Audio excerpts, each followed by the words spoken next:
Hi everyone, welcome to my page Excel Stream. Over the last few weeks, I have shared several practical Excel tips and reels covering lookup functions, autofilter, Excel tables, data analysis, text and DATEDIF functions. If you miss any of them, don't worry. In this video, I will walk you through each topic with simple examples and show you how you can use them in your day-to-day work to become more productive in Excel. First formula of the day of this video, which is dated if function. So why we use dated if? So it is used to calculate the two dates. It is especially useful when you want to calculate age, year of experience, service period, or a duration of a project. For example, here you can see a HR sample database, which includes the employee basic details, their salary details, their department, date of birth, and so on. Okay. So for example, let's quickly add a new row. Okay. Let's say we enter a new name, for example, Kumar Bhushan. Let's say he has joined this organization on 1st January 20. His location is Gurugram. His salary is, let's say, 15 lakhs. Okay. Okay. So let's say we want to know how much tenure from how much time he is with us in this organization. So a couple of methods normally or generally people use, like for example today, it gives you the today's date, this minus date of joining. It will give you number of days. So this Kumar, for example, Kumar Bhushan here is with this organization from last 2300 days, 2384 days. But what if you need this in this format, for example? Okay, how much years, from how many months, from how many days. So for this, let's use dated function. Dated if, you need to select the cell reference today, and for years, to calculate the number of years, you need to use y. Okay, it will give you from how many years this person is with us. So sorry, we need to put today. Okay, okay, this is just the number of years. We need number of months as well, right? For example, so we calculated number of years. So to calculate the number of months, just copy it and use ym. So it will give the number of months he is with us. So for example, so what we get, he is with us from last 6 years. For example, 6 years, 6 months, and for days, you need to use, in place of ym, you need to put month and day. So m for month, day. So this employee is with us from last 6 years, 6 months, and even 11 days. Let's concatenate it, all these three formulas to get a result like this. Okay, so just copy it, or you can copy it here, use here, then again put ampersand sign, instead of y, use ym. Sorry, again months. All right, and for days we need to use, instead of y, we need to put md. To get number of days, just add days here. So see, for example, for example, I put 20th Feb 2015. So from this date, if this people has joined on this date, this is with us from last 11 years, 4 months and 22 days. Okay. So this is the use of DATEDIF function. All right. Let's talk about Excel tables. Most people work with normal data ranges in Excel, but when your data keeps growing, managing it becomes very difficult. That's where Excel tables comes in. For converting the range into a table, you just need to select your range, press Ctrl T, ensure if your ranges have headers, ensure you uh, uh, take this checkbox and press OK. So this range is now converted into a table. And to ensure that this is converted into a table, if you see closely, a new start appearing over here. If you click outside of this table range, that menu disappears. Okay.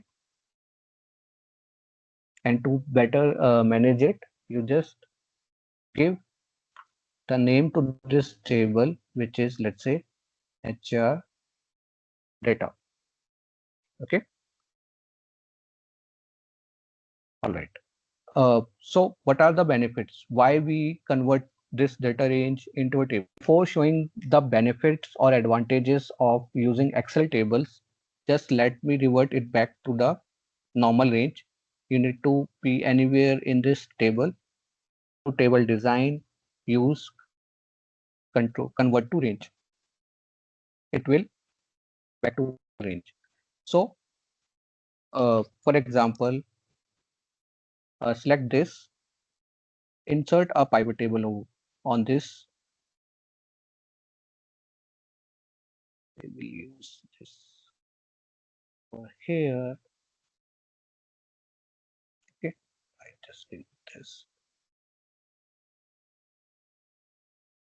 So we have created a pivot table using a normal data range. Let's say we want to see like this. So we have 19 people which are uh, in these many office work location. Okay. So what happened if I make a new entry here? For example, just copy and paste it.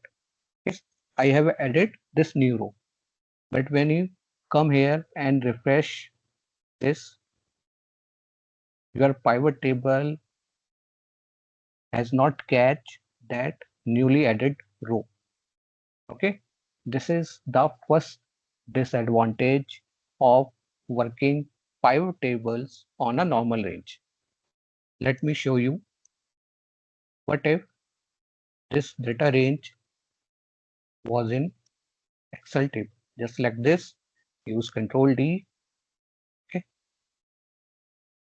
just name it HR data. Okay, now let's create a table again. So instead of range, we'll use HR data.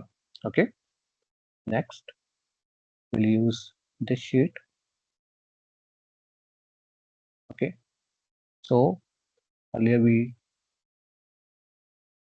currently we have 20 employees. Okay, let's say I have added a new row.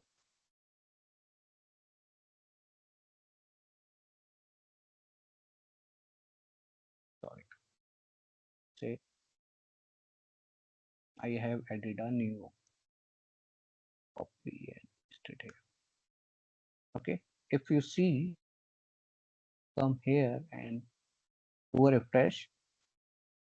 See, that row has been edited, and on clicking on a refresh button of a pivot table, your pivot table refreshes and starts showing that row. Whereas in case of normal data range, that row is not coming, right? So this is one benefit. If you use Excel table instead of normal data range, your pivot table will be automatically add all the new rows. Okay. Second thing, if you add a new column, okay. For example, I have added, let's say I want to know what I want to know. Okay. I want to know on which day these people have joined. Okay. Let's say day of joining. Can anyone tell me how to know on which date this employee has joined?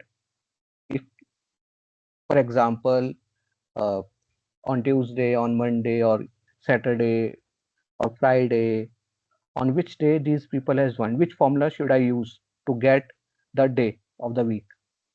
If you know, please put that in comment section. To know the day of the week, use text function. Okay. Select date of joining, comma. To get a short day, use 3 days, 3D. It will give you like this. Or if you want a full day name, use 4 times D. Okay. So one more benefit, you do not need to drag down this formula. It has auto applied in the complete table range. Okay. And here, if you see, that new column is not added here, but once you click it refresh button, that is also get included. Whereas if you added that column in a normal data range, this column will not be added over here. You need to change the data source of a pivot table to get this week, this not week, this column in the pivot table. Okay. One more benefit of using a table instead of a range, when you add a new row, for example, just to the end of this table, press tab to see all the cells, all the columns where formula was there, it has copy pasted in the new row. Okay. For example, this is auto pasted. This is already here. Why this is coming 126 days? Because I have not added the day. For example, I add 1st Feb 2020. Okay, this has got changed. So till now we covered DATEDIF, we covered table, its advantages. We have seen the example of table, how it beneficial if we create a on a table, on Excel table. We have used the text function to get the day of the week. Now, okay, guys, please stay till the end of this video because I will display all the keyboard shortcuts and formulas used in this tutorial on one screen. You can simply take a screenshot of that page. Okay. Or in case if I miss something, any shortcut which I applied on this video, but you did not find it on that page, you please leave me a comment and I will share that shortcut with you. Right. Now moving to the last part of this video, which is how to apply a auto filter. Okay. So imagine you have thousands of rows of your data, but you only want to view the records for a specific employee, city, department, or product. You know how to use filter. Okay. So people generally go in the data. For example, first let me remove the filter. So how normally people apply filter? They just go to data menu and use this this option. Okay. Instead of using a data menu, मतलब going into a data menu, you just need to use a shortcut Control Shift and L. It automatically apply auto filter on this table or a range. Okay. And to navigate it, just press Alt and down arrow, and then can navigate it to the filter option. And to remove this, just press again Control Shift and L. Okay. So guys, this is the last part of the video. I hope you find this video helpful and learned something new today. If you enjoyed this video, please give it a like, share it with your friends and colleagues, and follow Excel streams for more practical Excel tips, shortcuts, and real-world examples. Until next time, keep learning, keep growing, and keep excelling with Excel stream. Thank you. Thank you, everyone. Thanks for watching.